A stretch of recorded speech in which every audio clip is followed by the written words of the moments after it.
All right, good afternoon. The Secretary General is on his way back from Dubai, where he attended the opening segment of the Conference of Parties number 28, otherwise known as COP28. He was there all weekend. He spoke at various events, including the Early Warning Systems event and a roundtable on high-level expert groups on net zero emission. He also spoke to the group of 77 plus China, as well as a group of landlocked developing states. In all his interventions, the Secretary General stressed the need for ambitious action to phase out fossil fuel and the need for developed countries to make good on their pledges to provide accessible financing to developing countries, who are the ones who are experiencing the impact of climate change the most. Also, he said that while fossil fuel industry is finally waking up to the climate crisis, the recent announcements at COP28 fall far short of what is clearly needed and provided no clarity on the pathway to reaching net zero by 2050, which is absolutely essential to ensure the integrity, and integrity matters. There must be no room for greenwashing, he said. At the G77 event, he announced that he is establishing a panel on critical energy transition minerals. The panel will bring together governments, international organizations, industry, and civil society to develop common and voluntary principles to guide extractive industries in the years ahead in the name of justice and sustainability. During his time in the conference, the Secretary General also met on 2 occasions with young climate activists and encouraged them to continue speaking up and putting pressure on leaders to act. And the Secretary General will be in the office tomorrow morning with a full program. Turning to Gaza, our colleagues at the Office of the Coordination of Humanitarian Affairs warned that the current situation does not allow them to address people's needs in Gaza. Limited aid distribution, primarily of flour and water, took place yesterday in the Rafah governorate in Gaza. In the adjacent Khan Younis governorate, aid distribution largely stopped due to the intensity of hostilities. Gaza's middle area was largely disconnected from the south following Israeli forces' prevention of movements, including humanitarian supplies.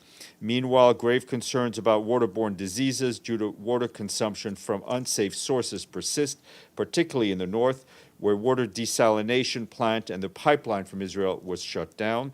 There's been almost no improvement in the access of residents to the north to water for drinking and domestic purposes for weeks now. The World Food Program also warns that 8 weeks into the war, there is a big risk of famine for all of Gaza's people, including for those with chronic diseases, older persons, and children living with disabilities. Also, just to flag that on Lebanon, on southern Lebanon, our peacekeeping mission continues, and they note with concern that exchanges of fire across the blue line continue throughout the weekend, with reports of people who were injured on both sides of the border. This follows the reported deaths of 3 people in Lebanon following exchange of fire on December 1. UNIFIL reiterates a call for all actors to exercise utmost restraint and to avoid further escalation and return to a cessation of hostilities immediately. Also, just want to flag, you may have seen, I think late Friday, early Saturday, UN Women issued a statement deeply regretting the military operations had resumed in Gaza and reiterated that all women, Israeli, Palestinian women, all others are entitled to a life lived in safety and free from violence. And they also unequivocally condemned the brutal attacks by Hamas on 7 October and said they were alarmed by the numerous accounts of gender-based atrocities and sexual violence during those attacks, and that full statement was shared with you. Just want to flag on the humanitarian end on Sudan. We and our humanitarian partners continue to scale up the response to the outbreak of cholera in the country, including by supporting the detection and treatment of cases and addressing water sanitation and hygiene issues.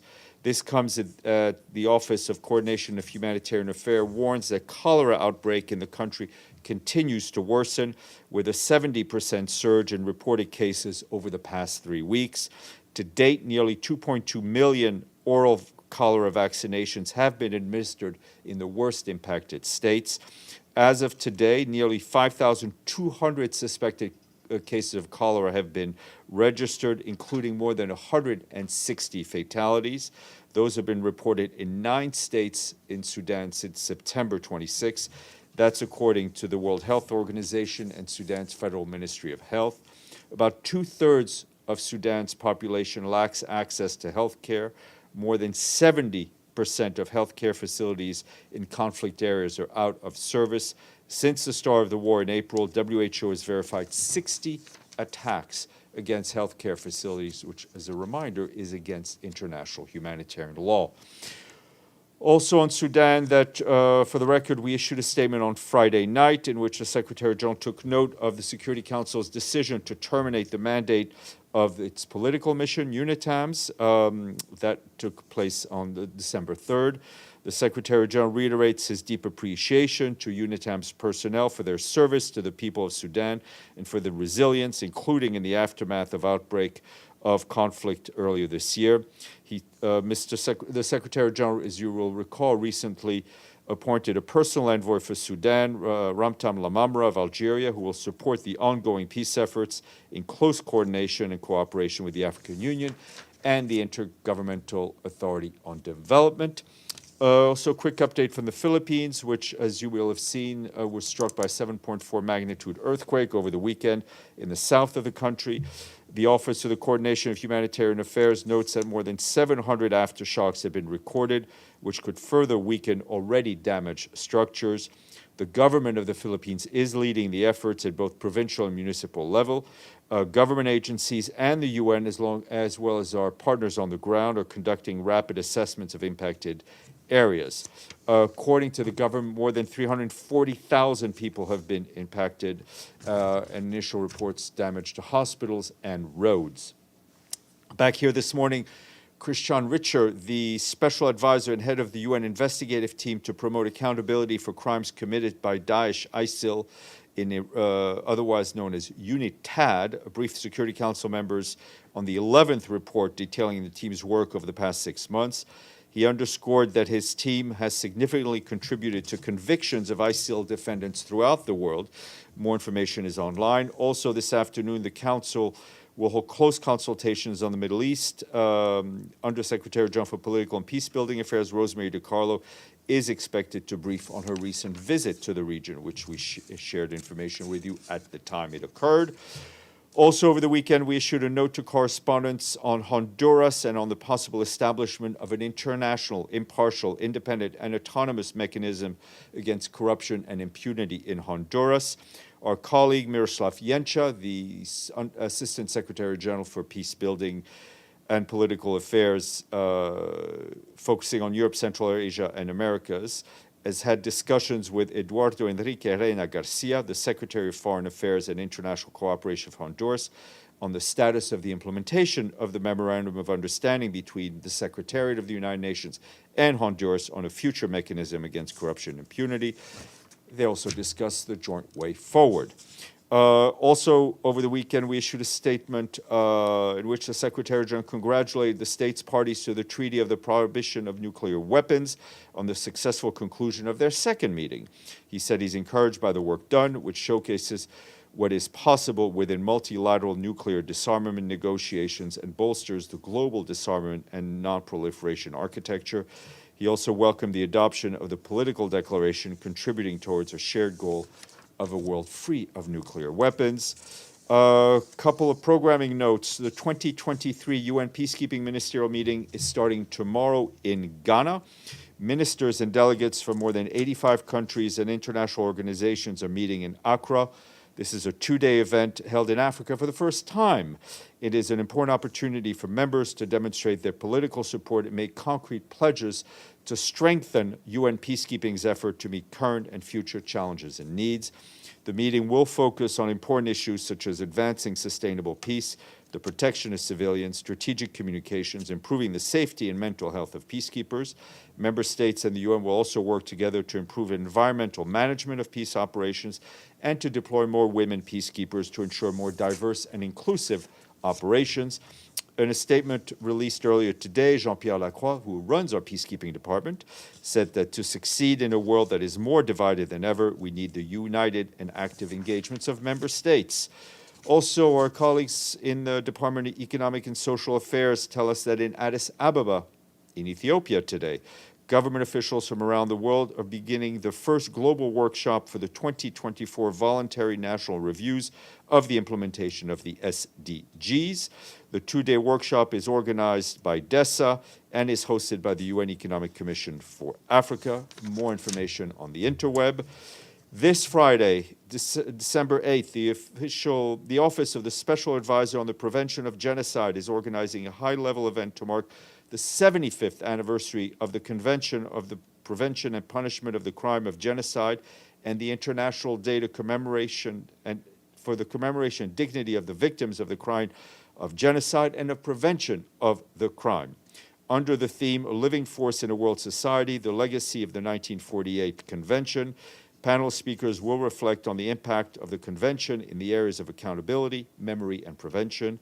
The event starts at 11 p.m. in the Trusteeship Council chamber, and a media advisory is on the interweb. I'll get to you. I won't leave without taking questions.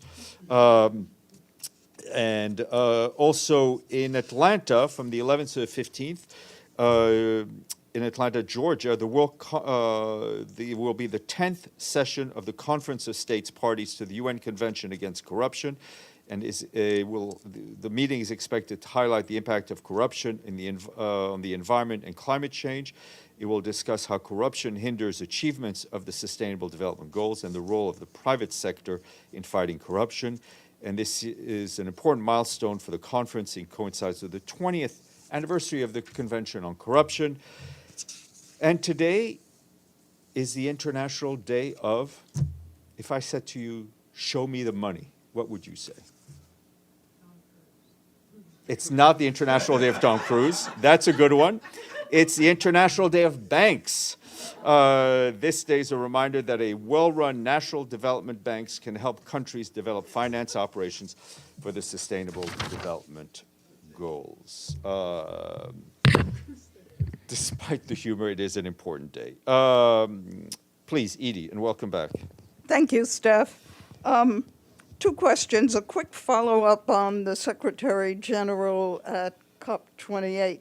Is he planning to return at the end of the COP meeting to try and ensure that there is as aggressive a final outcome as possible?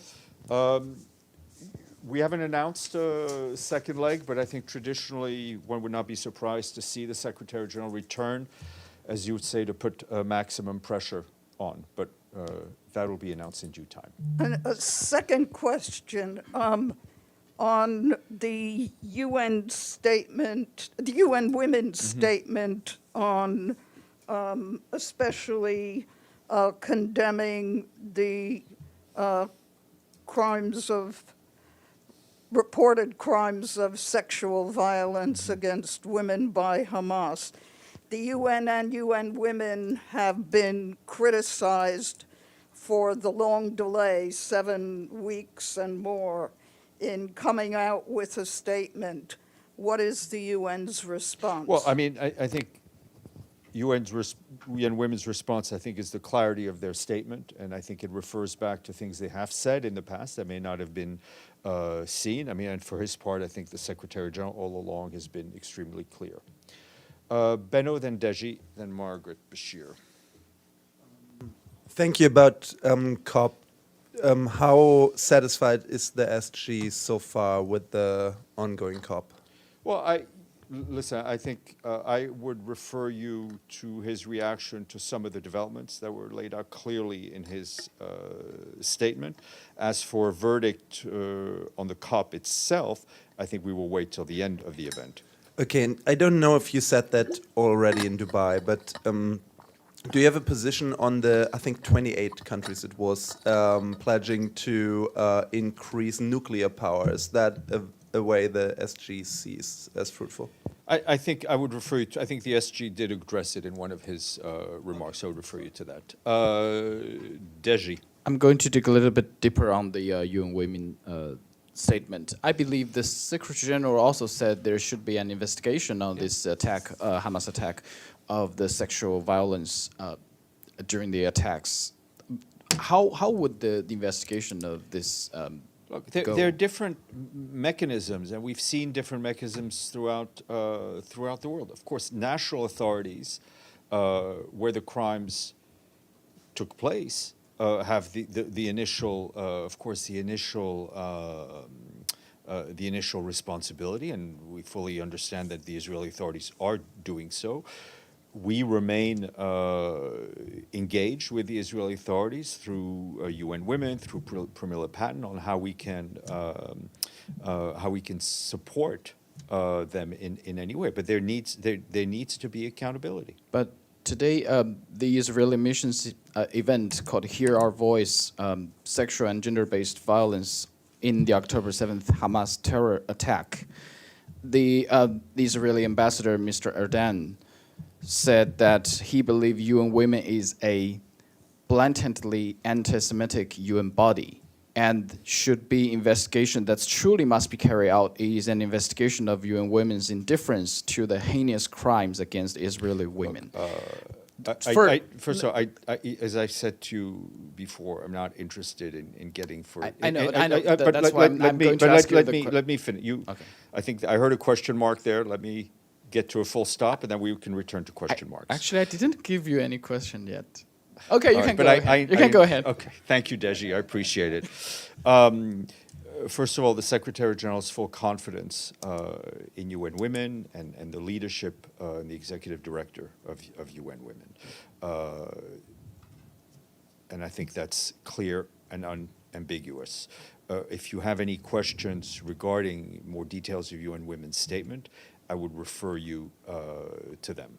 So technically speaking, if there should be an investigation on the UN body, would that I'm go not- through General Assembly or? I'm not sure I know how to answer that, but as I said, I think the statement issued by UN Women was very clear and to the point. Okay. Margaret Bashir. Hello. Hello. Any update on Lynn Hastings' situation? No, ma'am. Okay. And then there have been a number of attacks on navigation in the Red Sea over the weekend. Yeah. Is Mr. Grunberg using his good offices in any way to try and get the Houthis to cool it? Look, I think we are using whatever ways we have to, both public and private, to communicate our extremely serious concern about these attacks on commercial vessels. We believe not only in the basic freedom of navigation. I mean, it's a bedrock of international commerce and international law. We're also, as we've said in the past, very worried about the expansion of the conflict as we see it, and also anything that may derail the Yemen process, right? I mean, Mr. Grunberg has met recently with Ansar Allah in Oman. He met with the Omanis. He met with the Yemeni government in representatives in Riyadh. So, I mean, there is our continuing efforts on Yemen itself, and what is happening is not good for that. And then there's also the fear of expansion of the current conflict that we're seeing between Israel and Hamas.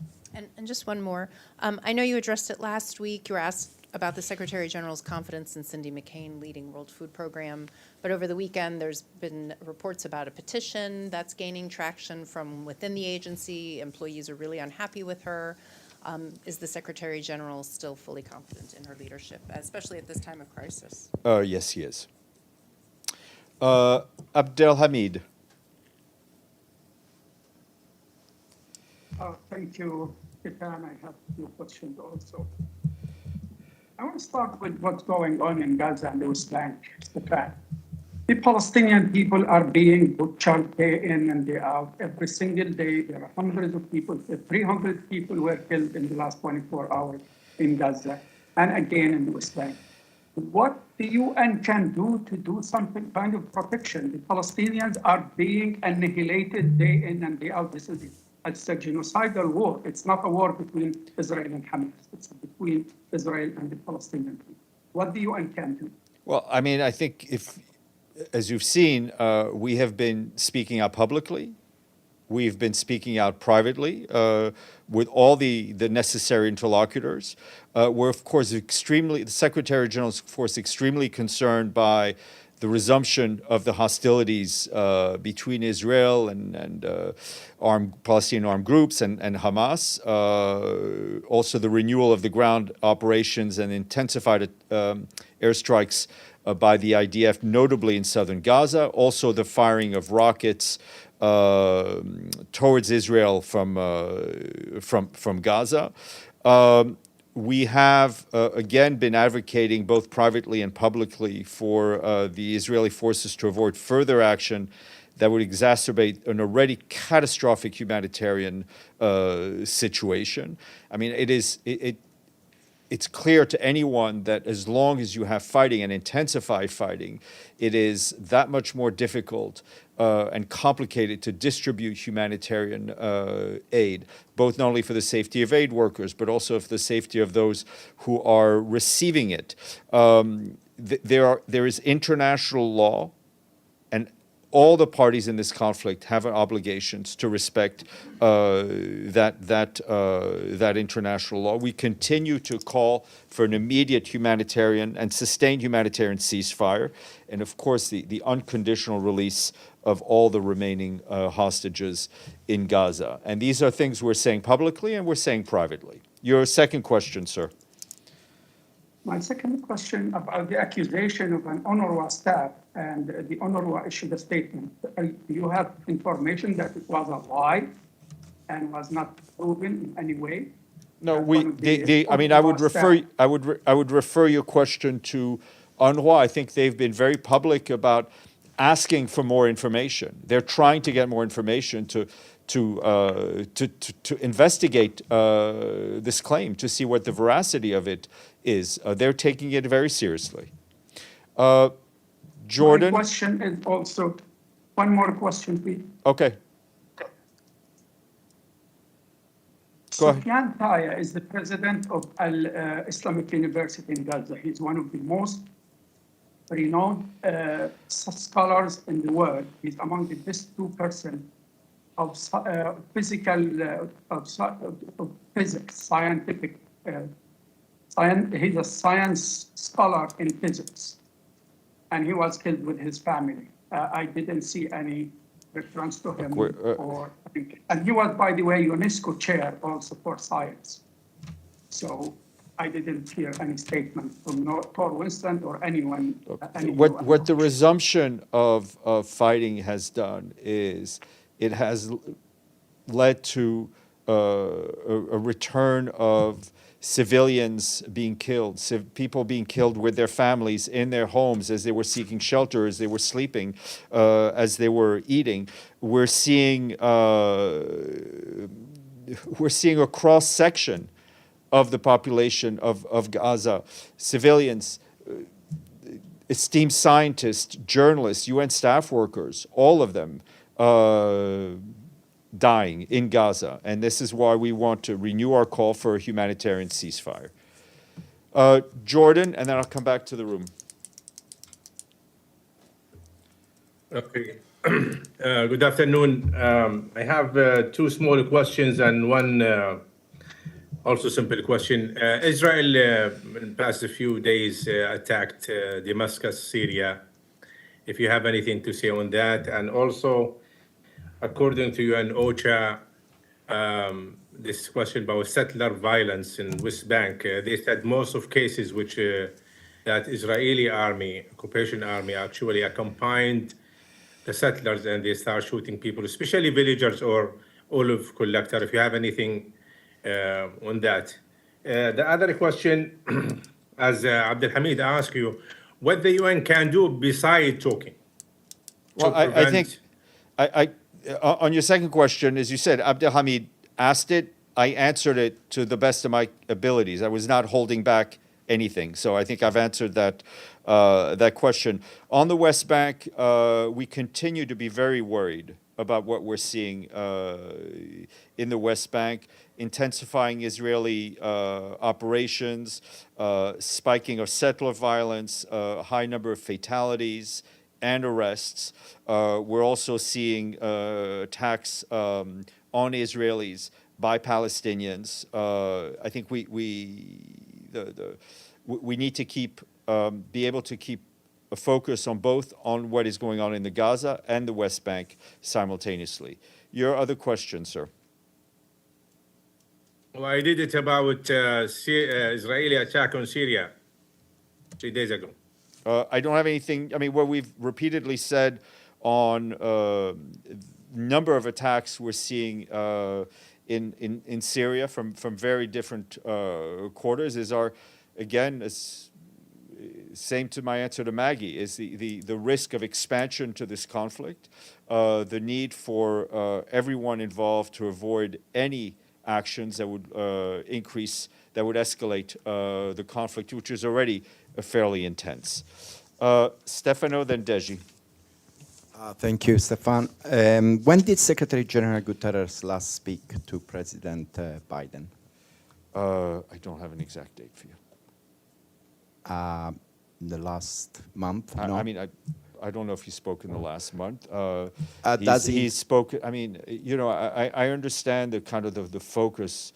I mean, I can understand from your perspective that focus, but I have to tell you, the Secretary General saw Kamala Harris not long ago when she was in London. He's on the phone with Anthony Blinken, with the National Security Advisor as well regularly. He is in very constant contact with the permanent representative here, Linda Thomas Greenfield. So I think we have no complaints or about the level of communication with the United States government, nor do we feel it is being hindered in any way, shape, or form. Just a quick follow-up. Because it's known that who has more influence on the Israeli government at the moment is the U.S. government, does the Secretary General plan to, if the situation gets even worse, to have a contact directly with President Biden? The Secretary General will speak to whomever and whenever he feels he needs to speak to someone. Deji Xu, China Central Television. Hopefully, I'm going to have very quick questions. I'll have First one, quicker I just want to confirm this because you mentioned about Khan Younis. Can the UN confirm that Israeli military has already started the operation in Khan Younis, which is actually South Gaza? Yeah, and your second question? The second one is, I remembered when you're talking about the humanitarian delivery, you mentioned the prevention of Israeli military. So the question is basically the same on Friday. Is it because of the security reason that some of those humanitarian deliveries cannot be achieved, or because of the prevention of Israeli army, they wouldn't allow those humanitarian From what I deliveries? understand, it is both the resumption of the fighting and a number of cases of what you referred to. What about the Khan Younis? We understand. You know, there was, I think, on the 3rd, the Israeli military designated an area covering about 20% of Khan Younis for immediate evacuation. I have to tell you, prior to that, that was home to about 117,000 people. About 50,000 people were sheltering in UN premises there. I'm not. It's not for me to give sort of battle reports of where the IDF So the last question, Minister for Defense of Israel today announced that he thought the military operation will be at least for 2 months at current level. What would that mean for the UN humanitarian operation in Gaza? Well, I think you can answer that question for yourself, Deji. The longer this continues, the worse the suffering is, the more complicated it is for us to run our humanitarian operations. Okay, Monica, all yours, and thank you all.